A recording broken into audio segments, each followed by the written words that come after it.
तो हेलो मेरे भारतीय साथियों, स्वागत है आपका करंट न्यूज़ 24 में। तो दोस्तों, जो आज खबर आ रही है वो भारत और रशिया से रिलेटेड है और ये भारत के लिए एक अच्छी खबर है। तो दोस्तों, अभी कुछ दिनों पहले पश्चिमी देशों ने और नाटो देशों ने मिलके रशिया के ऊपर एक प्राइस टैप लगाया था, ऑयल प्राइस टैप, जिसके अंदर तक सिर्फ रूस को $60 से ऊपर का अपना तेल बेचना नहीं था। मतलब $60 या $70 तक का तेल ही बेच सकता था रूस। तो अब इस तक खबर आ रही है कि ये प्राइस टैप अब फॉलो होना चालू हो चुका है, क्योंकि तेल के दाम नीचे आने के कारण रूस अपना तेल अब सिर्फ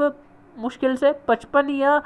60 के करीब ही बेच रहा है, जिसके कारण कई लोग उससे तेल भी नहीं ले रहे हैं और ये रूस के लिए बहुत बड़ी दिक्कत बन चुकी है और इस कारण उसे अपना तेल सस्ते में बेचना पड़ रहा है। और पश्चिमी देशों के जो शिप कंटेनर है वो भी ऑयल प्राइस कैप के कारण रूस की भरी तेल की शिपें ले जाने को राजी नहीं हो रहे हैं। तो इस कारण रूस ने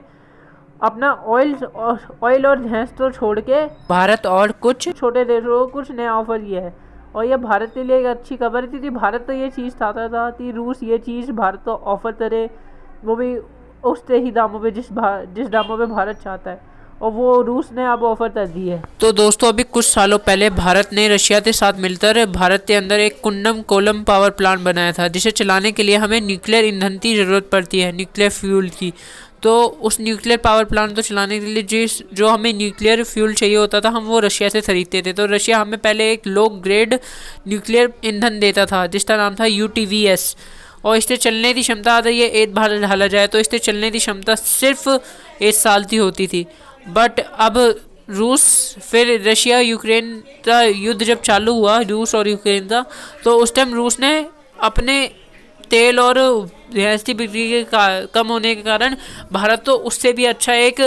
न्यूक्लियर ईंधन ऑफर किया, जिसका नाम था TVSM, और इसकी चलने की क्षमता थी एक साल 6 महीने की। मतलब कम से कम 18 महीने ये चल सकता था। ये एक बार 18 महीने में एक बार ढाला तो ये कम से कम, मतलब एक बार ढाला तो कम से कम 18 महीने चलता था, और फिर 18 महीने के बाद ढालना पड़ता था। बट अब रूस के ऊपर जब से ये प्राइस कैप लगाया, तो रूस ने अपने गैस और तेल तो कम करते भारत और छोटे देशों को फिर दोबारा एक नया न्यूक्लियर ईंधन ऑफर किया है, जिसका नाम है TVEL। और आप ये न्यूज़ में देख सकते हैं कि रशिया ने इसे भारत तो और बाकी जो देश है उससे, जैसे चाइना हो गया, जो उससे ज़्यादा ही बड़े सप्लायर है, उन्हें ये न्यूक्लियर ईंधन ऑफर किया है, वो भी बहुत सस्ते दामों में। तो इस न्यूक्लियर ईंधन की खासियत ये है कि ये 2 साल तक, एक बार ढालने के बाद 2 साल तक चलता रहता है, जिससे अगर आपने एक बार इसे ढाल दिया तो 2 साल तक ये भारत के न्यूक्लियर पावर प्लांटों में बिजली बनाने में काम आएगा। और न्यूक्लियर ईंधन की खासियत ये है कि अगर इससे बिजली बनती है तो पॉल्यूशन बहुत ही कम 0.1 की मात्रा में, बहुत ही कम मात्रा में, मतलब बहुत ही कम मात्रा में बनता है, जिससे ज़्यादा से ज़्यादा देश न्यूक्लियर पावर प्लांट बनाने में लगे रहते हैं। बट उन्हें चलाने के लिए रशिया जैसे देशों की ज़रूरत पड़ती है और ईंधन की ज़रूरत पड़ती है। तो भारत ने रशिया की मदद से न्यूक्लियर पावर प्लांट बना लिया और उससे वो खरीदते चला भी लेता था। बट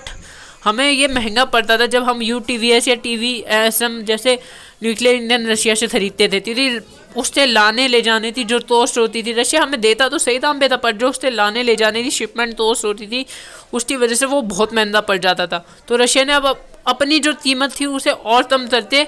लाने ले जाने की कॉस्ट की कीमत भी कम करते हमें ऑफर दिया है कि मतलब रशिया अपनी ही शिपों में इस न्यूक्लियर ईंधन तो भारत